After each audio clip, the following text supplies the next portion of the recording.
जिंदाबाद जिंदाबाद भाईजान जिंदाबाद जिंदाबाद जिंदाबाद भाईजान जिंदाबाद जिंदाबाद जिंदाबाद इंडियन सेकुलर फ्रंट जिंदाबाद বাংলার জননেতা নওশাদ সিদ্দিকী জিন্দাবাদ আইএসএফ জিন্দাবাদ जिंदाबाद নওশাদ সিদ্দিকী জিন্দাবাদ जिंदाबाद ভাইজান জিন্দাবাদ जिंदाबाद ইনকলাব জিন্দাবাদ जिंदाबाद Naushad Siddiqui welcome Naushad Siddiqui welcome welcome welcome বাংলার জননেতা নওশাদ সিদ্দিকী জিন্দাবাদ जिंदाबाद जिंदाबाद বাংলার জননেতা নওশাদ সিদ্দিকী জিন্দাবাদ जिंदाबाद जिंदाबाद ইনকলাব জিন্দাবাদ जिंदाबाद जिंदाबाद Naushad Siddiqui welcome welcome welcome Naushad Siddiqui welcome welcome welcome বাংলার জননেতা নওশাদ সিদ্দিকী জিন্দাবাদ जिंदाबाद जिंदाबाद Naushad Siddiqui welcome welcome welcome Naushad Siddiqui welcome welcome welcome বাংলার জননেতা নওশাদ সিদ্দিকী জিন্দাবাদ जिंदाबाद जिंदाबाद জননেতা নওশাদ সিদ্দিকী জিন্দাবাদ जिंदाबाद जिंदाबाद বাংলার জননেতা নওশাদ সিদ্দিকী জিন্দাবাদ जिंदाबाद Naushad Siddiqui welcome welcome welcome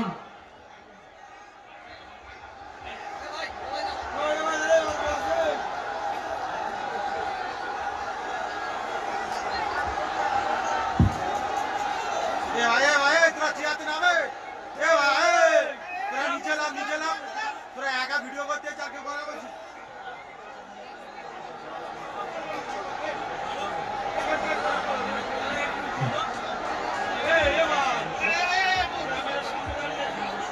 আপনাদের একটা ছোট্ট পরিচয় করিয়ে দেবো আমি।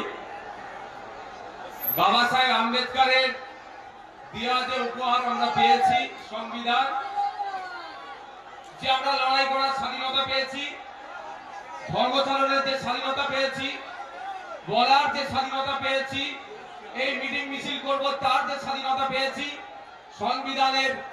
সাংবিধানিক অধিকার, এবং আপনি আমি যে ভোটদানের স্বাধীনতা পেয়েছি আর্টিকেল 326, সেই সাংবিধানিক আমার কনস্টিটিউশনাল রাইটের মধ্যে পড়ছে। সেই বাবা সাহেব আম্বেদকরের নাতি প্রকাশ আম্বেদকর জি আপনাদের সামনে আজকে উপস্থিত হয়েছে।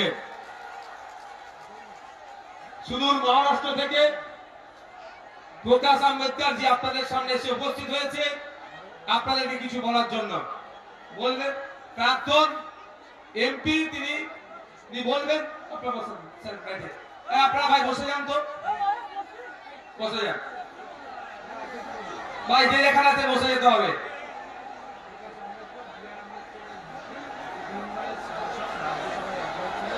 ভাই এখানে বসে যেতে হবে। ভলেন্টিয়ার কি করছিল?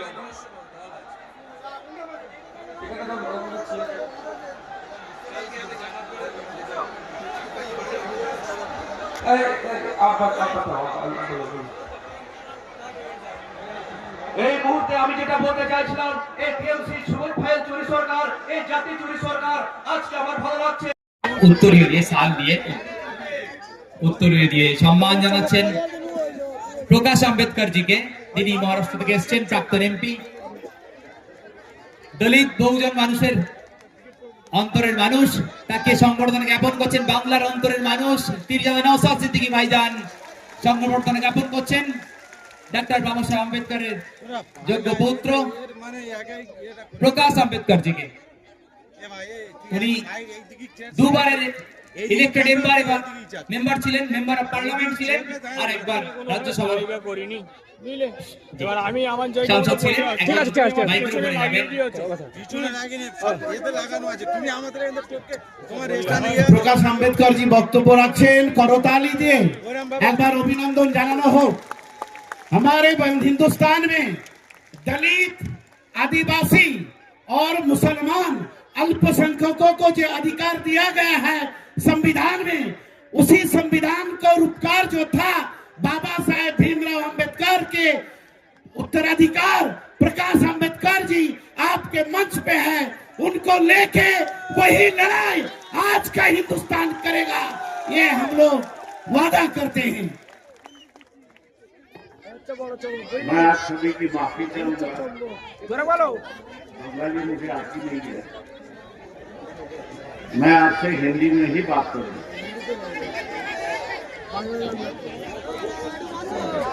हिंदी से बात करें।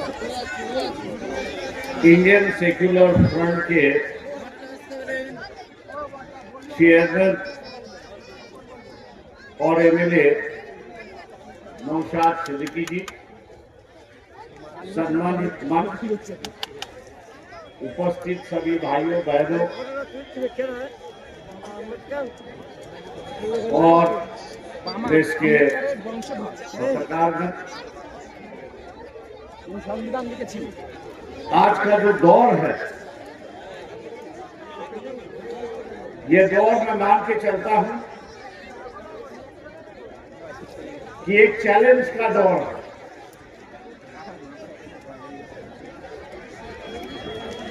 लेकिन हमारा चैलेंज किसके साथ? हमारा विरोधी कौन है, इसको हम लोग ने पहचानना चाहिए। आज मैं मान के चलता हूं कि हमारा विरोधी जो है बीजेपी दिखाई देता है, लेकिन असली विरोधी जो है वो आरएसएस है, ये हमको भूलना नहीं चाहिए। असली विरोधी जो है वो आरएसएस है, उनकी विचारधारा। बीजेपी तो एक मुखौटा है और उस मुखौटे के माध्यम से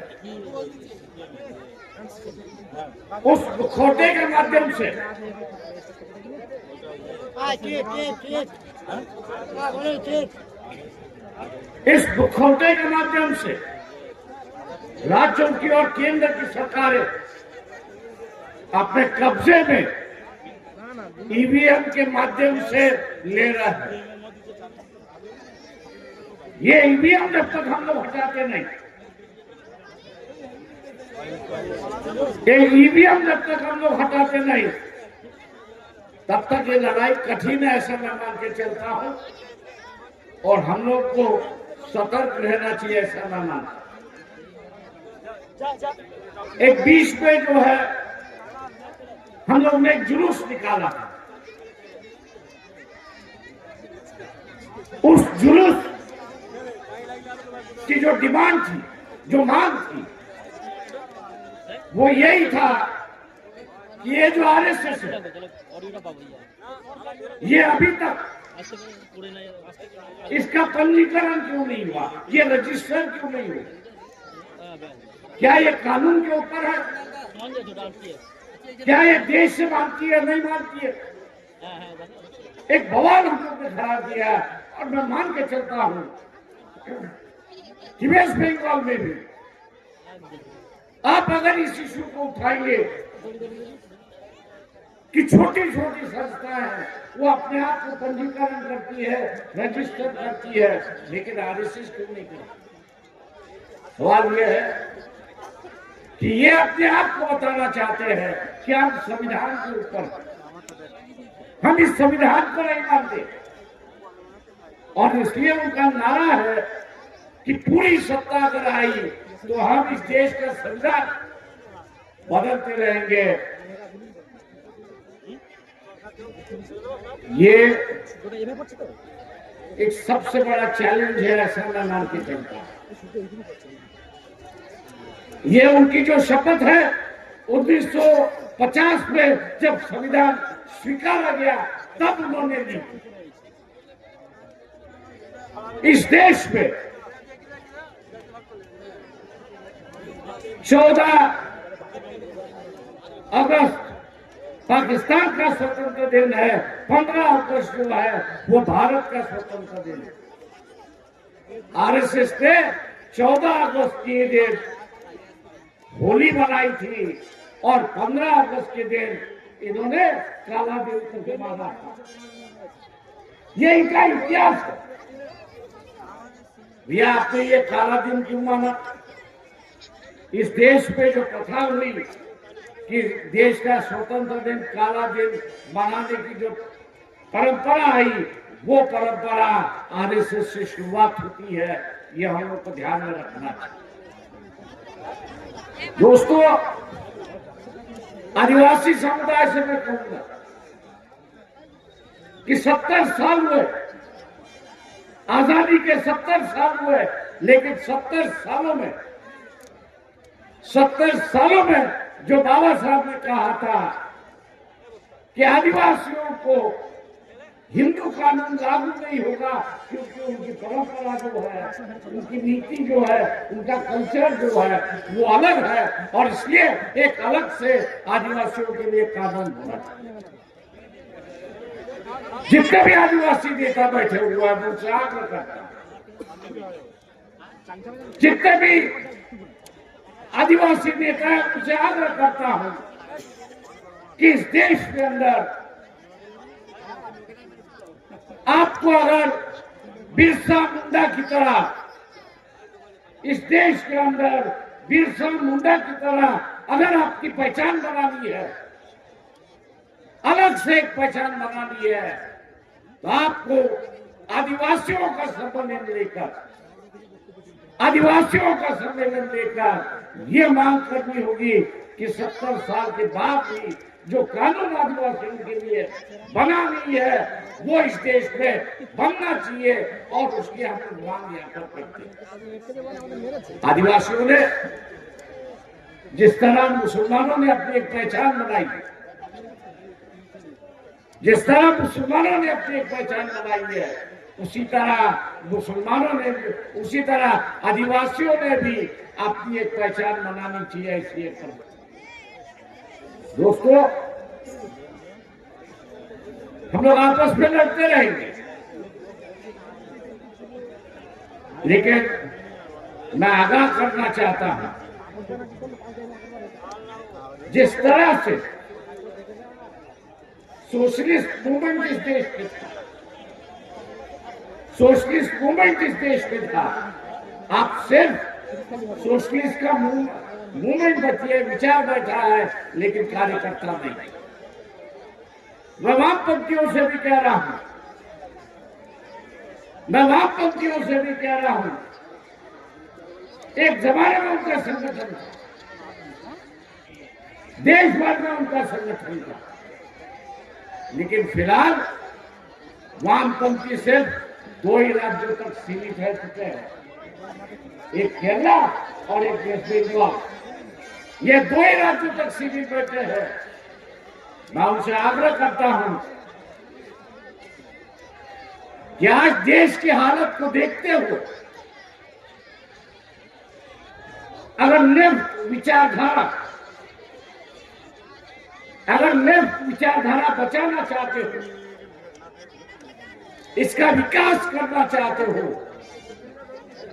तो समझौते की राजनीति के लिए तैयार हो जाओ, वरना दूसरे राज्यों से जैसे अब मिट रहे, वैसे यहां से भी मिटना अपना शुरुआत हो जाए। मैं एक लॉस मानता हूं, मैं इसको जो है लॉस मानता हूं। ये बहुत भारी नुकसान होगा देश को अगर वामपंथियों की ताकत अगर कम होती है, और वामपंथियों की ताकत अगर कम होती है तो ये देश का सबसे बड़ा नुकसान होगा। और इसलिए वामपंथी नेताओं से मैं अपील करता हूं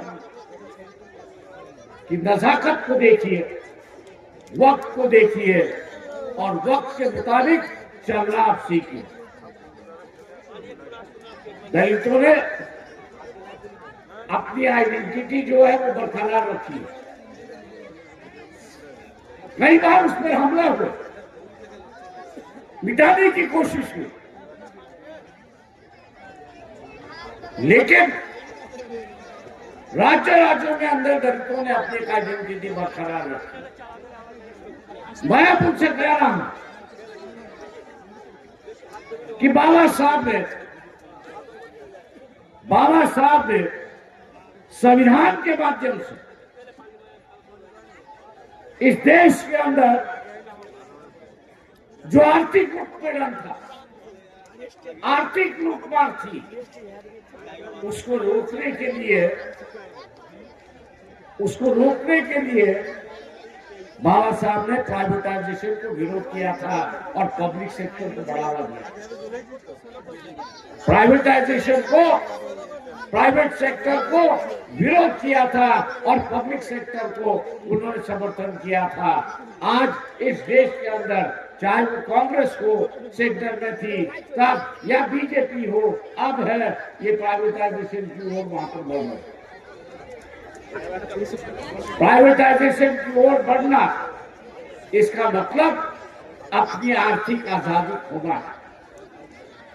प्राइवेटाइजेशन जैसे जैसे बढ़ता जाएगा वैसे वैसे यहाँ के दबे कुचले हुए आदिवासी, दलित, ओबीसी, इनकी जो है आर्थिक इंडिपेंडेंस जो है, स्वतंत्रता जो है वो खत्म हो जाएगी और दोबारा हम लोग कैदी बनाने के लिए तैयार हो जाएंगे, ऐसी परिस्थिति है। और इसलिए दलितों का मुझे कहना है यहाँ अपनी पहचान बनाए, जो बनी है उसको दोबारा उभारिए, एक अलग से सम्मेलन आप कर लीजिए और उस सम्मेलन में कहिए कि हम प्राइवेटाइजेशन के खिलाफ है, क्योंकि प्राइवेटाइजेशन ने इस देश को ऐसे कतार पर खड़ा कर दिया, इस देश पे ऐसे कतार यहाँ पर खड़ा किया है कि हम लोग 6 महीने के अंदर अर्थव्यवस्था जो है वो लड़खड़ाती दिखाई देगी देश की। 6 महीने के अंदर इस देश की अर्थव्यवस्था जो है वो लड़खड़ाती देखने मिलेगी, ऐसी एक परिस्थिति है। मित्रों, आप पर काफी बड़ी जिम्मेदारी है। एसआरए के माध्यम से करीब 1.5 करोड़ वोटर जो है वो निकाले जाएंगे।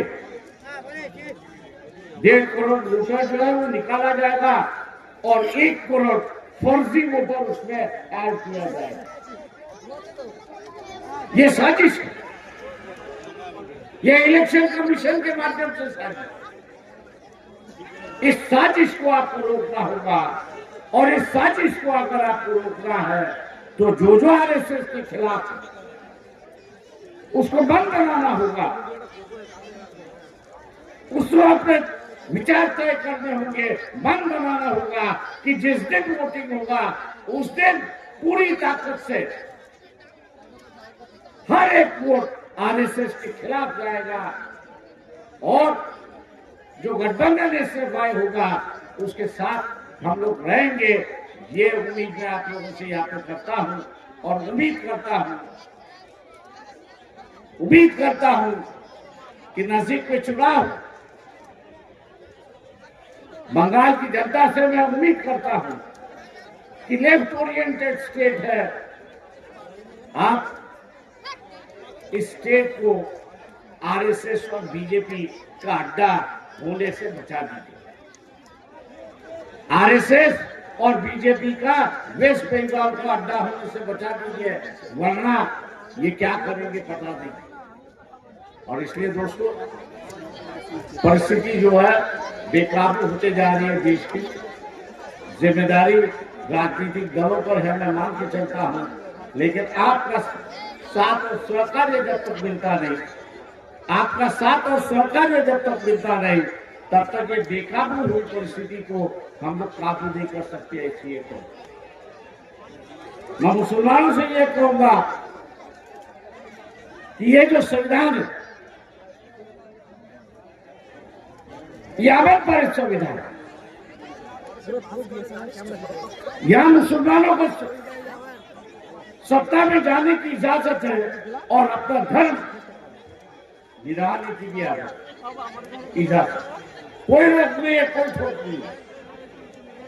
इसलिए मुसलमान अगर इकट्ठा होकर ये आरएसएस से पूछता है कि भैया क्या वजह है कि आप ये संविधान बदलते हो, आप इकट्ठा होकर, मुसलमान अगर इकट्ठा होकर ये अगर पूछेगा आरएसएस से, यह इस संविधान में क्या कर दिया ये बताओ, आप ये संविधान बदलना क्यों चाहते हो, तो आरएसएस को जवाब देना होगा कि वो क्यों बदल रहे। मैं उम्मीद मुसलमानों से करता हूं वो इस सवाल उठाएंगे और एक लंबी चर्चा इस देश में शुरुआत करेंगे और संविधान को लोग बचाएंगे, यही उम्मीद लेते हुए यहाँ नौशाद सिद्दीकी और उनके सभी साथियों ने मुझे बुलाया, निमंत्रण दिया, सम्मान दिया, मैं उनका दिल से शुक्रिया करता हूँ, आभार मानता हूँ और आपकी रजा लेता हूँ। खुदा हाफिज।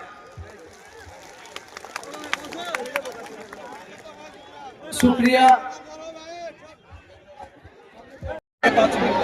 যারা উপস্থিত হয়েছেন তাদের আমাদের পার্টির পক্ষ থেকে, রাজ্য কমিটির পক্ষ থেকে সংগ্রামী অভিনন্দন জানাই। তার সাথে সাথে আজকের এই ঐতিহাসিক সমাবেশে আমরা আজকে গর্বিত এবং আপ্লুত। গত 2 বছর আমাদের এই অধিকার সমাবেশরা করতে দেয়নি নওশাদ সিদ্দিকীকে ছাড়া, সেই সব আজকে হচ্ছে আপনাদের কঠোর পরিশ্রমের ফসল। আজকের এই সভায় আমাদের চেয়ারম্যান আমাদের সাথে, এটা আমাদের গর্বিত। আমরা কেন? কারণ ওইটা সংবিধানের প্রথম কথা, যে ভারতবর্ষের সংবিধান 26 তারিখে কুচকাওয়াজের প্রস্তুতি চলছে। আপনারা দেখছেন যে সংবিধানের প্রথম কথা হলো we the people of India, আমরা ভারতীয় জনগণ।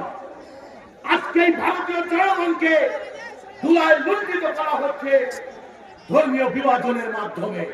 কি কেন্দ্র, কি রাজ্য?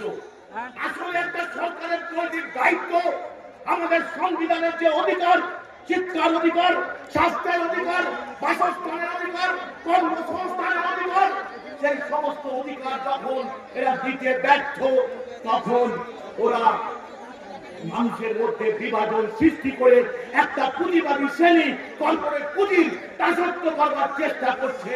তার জন্যই একে একে আইন জারি হচ্ছে। অথচ ৭৮ বছর স্বাধীনতার পরেও একটা দেশের স্বাস্থ্য নীতি, জাতীয় স্বাস্থ্য নীতি তৈরি হয়নি। সেই স্বাস্থ্য নীতি না হওয়ার পরে আমার মা বোনেরা আজকে রক্ত প্লাবতায় ভুগছে, আজকে রক্ত শূন্যতায় ভুগছে। কোন স্বাস্থ্যের ব্যবস্থা নেই। স্বাস্থ্যটাকে নিয়ে যাওয়া হয়েছে আর ইন্স্যুরেন্সের মধ্যে, আর শিক্ষাটাকে নিয়ে যাওয়া হচ্ছে রেলের চলে, যেটা আমাদের অধিকার। সেই অধিকারকে সুপ্রতিষ্ঠিত করার জন্যই আজকের এই সমাবেশ। সেই সমাবেশ থেকে আমাদের শপথ নিতে হবে। যে ব্যক্তি তামান্নার হত্যাকারীকে দেখে ঘৃণা করে না, প্রতিবাদ করে না, যে ব্যক্তি অভয়ার মৃত্যু দেখে ঘৃণা করে না, প্রতিবাদ করে না, আমি তাদের ঘৃণা করি। যারা 22 সালের এই 21শে জানুয়ারি রাস্তায় ঢুকে নওশাদ সিদ্দিকীকে টানতে হাসতে তুলেছিল, তারা প্রতিবাদ করেনি, আমি তাদের ঘৃণা করি। যে পিতা তার শিশুর লাশ শনাক্ত করতে দ্বিধাবন্দিত করে, আমি তাদের ঘৃণা করি। হে মমতা ব্যানার্জি, তুমি জেনে রাখো, তুমি এই রাজ্য থেকে শিক্ষা চুরি করেছো, স্বাস্থ্য চুরি করেছো, স্বাস্থ্যের অধিকার চুরি করেছো, গণতান্ত্রিক অধিকার চুরি করেছো, সমস্ত দেশটাকে লুটেরাদের কাছে বেঁচে দিচ্ছ। আমরা এখানে থেমে থাকবো না। আজকের এই সভা থেকে আমাদের শপথ নিতে হবে যে আজকে আমাদের সেই সভা থেকে শপথ নিতে হবে একটাই, যে তোমরা যতই চেষ্টা করো, যতই চক্রান্ত করো, আইএসএফ এর কর্মীদের দাবায় রাখতে পারবে না। আমরা লড়াই করবো, লড়াই জিতবো। এই বাংলাকে অনেক অশান্ত করেছো, বড় দুঃখ কষ্ট বেদনার মধ্যে দিয়ে আমরা চলছি। এই বাংলাকে শহরে রূপান্তরিত হয়েছে। 26 সালের বাংলাকে আমরা আইএসএফ এর নেতৃত্বে তৃণমূল বিজেপি বিরোধী জোটের মাধ্যমে আমরা নতুন বাংলাকে ফিরিয়ে দেব আপনাদের সামনে। এই কথা দৃঢ়তার সাথে আপনাদের দিতে চাই। অনেক দুঃখ, অনেক কষ্ট, বেদনা আছে আমাদের এই বাংলার বুকে। তাই আমি শেষ করবো, বাজবো রে আমরা, বাজবো রে আমরা, বাজবো রে বাংলা বুকে পাগল লইয়া, নয়া বাংলা ওই বাজবো রে আমরা। ধন্যবাদ সবাইকে, ধন্যবাদ জানিয়ে আমার বক্তব্য শেষ করছি। ইনকলাব জিন্দাবাদ, আইএসএফ জিন্দাবাদ, নওশাদ সিদ্দিকী ভাইয়া জিন্দাবাদ। অসংখ্য ধন্যবাদ মাননীয় তাপস ব্যানার্জি মহাশয়কে। আমাদের এই লড়াই চলছে। এখন বক্তব্য রাখবেন ইন্ডিয়ান সেকুলার ফ্রন্টের সাধারণ সম্পাদক বিশ্বজিৎ মাইতি। আমরা দেখেছি, আমরা এখানে মুক্ত সমাজের অনেক ভাইরা আছে, মুক্ত সমাজের অনেক নেতৃত্ব এখানে আছে। আপনারা জানবেন মুক্ত সমাজের সেই সময় যিনি গুরুচাঁদ ঠাকুর ছিলেন, সেই গুরুচাঁদ ঠাকুরকে সেই সময়ে বর্ণবাদী আশ্রয়, বর্ণবাদী সমাজ ব্যবস্থায় যখন পাঠশালায় তাকে কোনো আশ্রয় দেওয়া হয়নি, সেই সময় এই গুরুচাঁদ ঠাকুর মতুয়াদের যিনি ধর্মগুরু, তাকে শিক্ষার জন্য, প্রাথমিক শিক্ষা গ্রহণের জন্য তাকে কিন্তু ওই মক্তব তথা মাদ্রাসার প্রাথমিক স্তরে তাকে ভর্তি হওয়ার সুযোগ দেওয়া হয়েছিল এবং তিনি সেই প্রাথমিক শিক্ষা এই মক্তব থেকে অর্থাৎ মাদ্রাসা শিক্ষা ব্যবস্থা থেকে তিনি শিক্ষা অর্জন করেছিলেন। আজকে আমরা দেখছি এই ভারত পশ্চিমবঙ্গের যিনি মুখ্যমন্ত্রী আছেন, তিনি মাদ্রাসা ডিপার্টমেন্টের একজন স্বাধীন মন্ত্রী, অর্থাৎ মাদ্রাসা ডিপার্টমেন্টের তিনি মন্ত্রী। কিন্তু আমরা দেখছি মাদ্রাসা দিনের পর দিন মাদ্রাসায় শিক্ষক নেই, মাদ্রাসার ছাত্র অনুপাতে শিক্ষক সেখানে দেওয়া হচ্ছে না। আমরা কি দেখছি মাদ্রাসায় মিড ডে মিলের ব্যবস্থা নেই। আপনারা অবাক হবেন, আজকে 35 দিনের বেশি হয়ে গেল যে মাদ্রাসা মাদ্রাসা শিক্ষক মহাশয়রা তার ওখানে ধর্নায় বসে আছে, যারা আন্দোলন করার জন্য কালকে খাটিয়া বের করে কাপড়ের কাপড় পরে তা আন্দোলন শুরু করেছে, তাদের দিকেও এই মমতা ব্যানার্জি সরকারের কোনো ভ্রুক্ষেপ নেই। অর্থাৎ আমি বলতে চাই, মমতা ব্যানার্জি আজকে 2011 সালে যে লোক দেখিয়ে যে মুসলমানদের মসজিদের সাথে মাথায় হাত বুলিয়ে তিনি বলেছিলেন আমি ক্ষমতায় গেলে মাদ্রাসা শিক্ষা ব্যবস্থার আমূল পরিবর্তন করে মাদ্রাসার শিক্ষকদের মাদ্রাসায় পড়ুয়াদের আমরা কর্মসংস্থানের ব্যবস্থা করে দেবো, মাদ্রাসায় শিক্ষক দেব, মাদ্রাসার ছাত্রছাত্রীদের যেমন স্কুল চলে সেরকম সমানুপাতে তাদেরকেও আমরা পরিষেবা দেব। কিন্তু আমরা কি দেখছি এই মাদ্রাসায় আজকে দীর্ঘদিন ধরে কত বড় বিচারিতাই মমতা ব্যানার্জি করে যাচ্ছে। মাদ্রাসা স্কুলে যখন আইসিটি টিচার দরকার, আমাদের প্রিয় ভাইজান তিনি বারবার দাবি করেছেন শিক্ষার প্রাথমিক স্তর থেকে কম্পিউটার চালু করতে হবে। সেখানে আমরা দেখছি স্কুলে যখন কম্পিউটার চলছে সেখানে কম্পিউটারের জন্য শিক্ষক দেওয়া হয়েছে, কিন্তু অপরদিকে যে মাদ্রাসা শিক্ষা ব্যবস্থা চলছে সেই মাদ্রাসা শিক্ষা ব্যবস্থায় একজন কম্পিউটার পড়ানোর জন্য যে শিক্ষক দেওয়া হয়েছিল মমতা ব্যানার্জি এবং তার সরকার আজকে 2 বছরের অধিক সেই সমস্ত শিক্ষকদের মাইনে দিচ্ছে না। ফলে দেখা যাচ্ছে মাদ্রাসা পড়ুয়ারা কম্পিউটার শিখতে পারছে না। আমরা এখান থেকেও ওই মমতা ব্যানার্জিকেও ধিক্কার জানাচ্ছি। আমি আমার বক্তব্যের শেষের দিকে একটা কথা আপনাদেরকে জানাবো, যারা আজকে এই মুসলিম সমাজ তথা পিছিয়ে বর্গের সমাজের সামনে তারা যে বিচারিতা করছে তাদের জবাব দেওয়ার জন্য 2026-এ আমরা তৈরি হব। 2026-এ এই সরকারকে এবং বিজেপির আশাকে শেষ করে পশ্চিমবঙ্গ থেকে আমরা নতুন দিশা দেখাবো। ইন্ডিয়ান সেকুলার ফ্রন্টের হাত ধরে আমাদের প্রিয় ভাইজান যে লড়াই তিনি করে যাচ্ছেন, এই লড়াইয়ে আমরা সকলে হাতে হাত রেখে এগিয়ে যাব। বাংলাকে নতুন সকাল, নতুন ভোর আমরা উপহার দেবো। সকলে ভালো থাকেন, সুস্থ থাকেন। আমাদের কর্মীরা আগামী 26-এর লড়াইয়ের পূর্ণ প্রস্তুতি নিয়ে যান। আমরা একটা বিধায়ক নয়, একাধিক বিধায়ক পশ্চিমবঙ্গের বিধানসভায় দেব এবং আমাদের অধিকার আমরা ছিনিয়ে আনবো।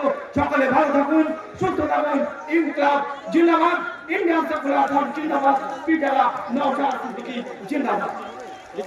অসংখ্য ধন্যবাদ মাননীয় গাজী শাহাবুদ্দিন সিরাজের মহাশয়কে। এখন বক্তব্য রাখবেন ইন্ডিয়ান আমাদের উত্তরবঙ্গের যে সমস্ত রাজবংশী ভাইয়েরা আছেন তোমাকে ক্ষমা চাচ্ছ আমার ইন্ডিয়ান বাংলা ছাড়া করার জন্য এই ঐতিহাসিক শহীদ মিনার ময়দান থেকে যিনি ডাক দিয়েছিলেন ইংরেজ উৎখাতের, তিনি হলেন ফুরফুরার পীর স্বাধীনতা সংগ্রামী মুজাহিদুজ্জামান আবু বকর সিদ্দিকী। তিনি ডাক দিয়েছিলেন ইংরেজকে উৎখাত করার জন্য। আজ এই 2026-এর 21শে জানুয়ারি এই শহীদ মিনার ময়দান থেকে আজকে এই টিএমসি নামক দলটাকে উৎখাত করার জন্য ডাক দিতে এসেছেন এই আবু বকর সিদ্দিকী উত্তরসূরি আমাদের প্রিয় ভাইজান ইন্ডিয়ান সেকুলার ফ্রন্টের চেয়ারম্যান পিটারা নওশাদ সিদ্দিকী। তার ডাকে সাড়া দিয়ে 2026-এ আমরা এই শহীদ মিনার ময়দান থেকে ডাক দিচ্ছি, বাংলা থেকে তৃণমূলকে উৎখাত করব এবং কেন্দ্রের বিজেপি যে স্বপ্ন দেখছে বাংলা দখল করার, তাদেরকেও বাংলা থেকে উৎখাত করার শপথ আজকে আমরা এই ময়দান থেকে নিচ্ছি। সাথী বন্ধুগণ, পশ্চিমবঙ্গে যে সরকার চলছে, তৃণমূল কংগ্রেস মমতা ব্যানার্জি সরকার, এই সরকার একদিকে ছাত্র যুব ক্ষেত মজুরের অধিকার কেড়ে নিয়েছে এই মমতা ব্যানার্জি সরকার।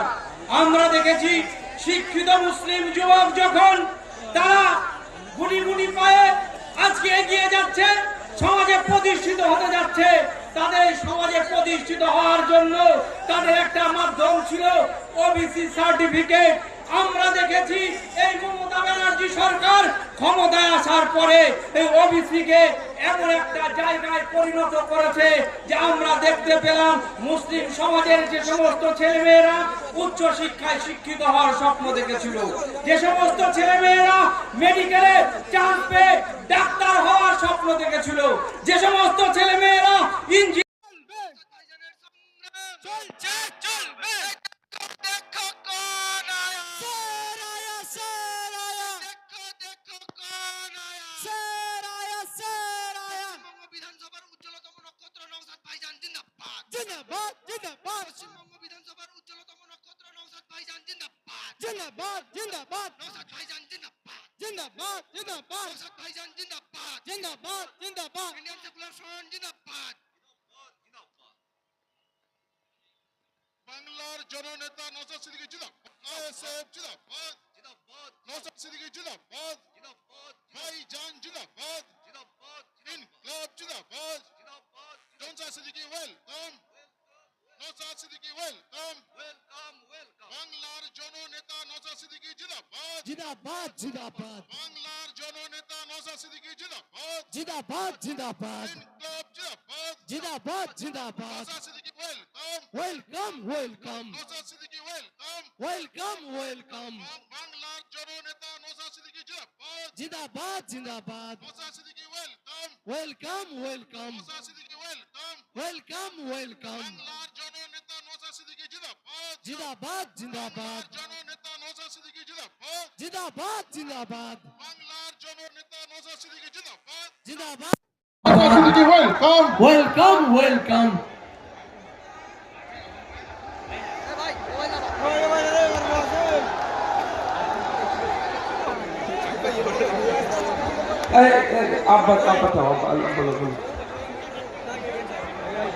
এই মুহূর্তে আমি যেটা বলতে চাইছিলাম, এই টিএমসি সুরজ ফাইল চুরি সরকার, এই জাতি চুরি সরকার, আজকে আমার ভালো লাগছে।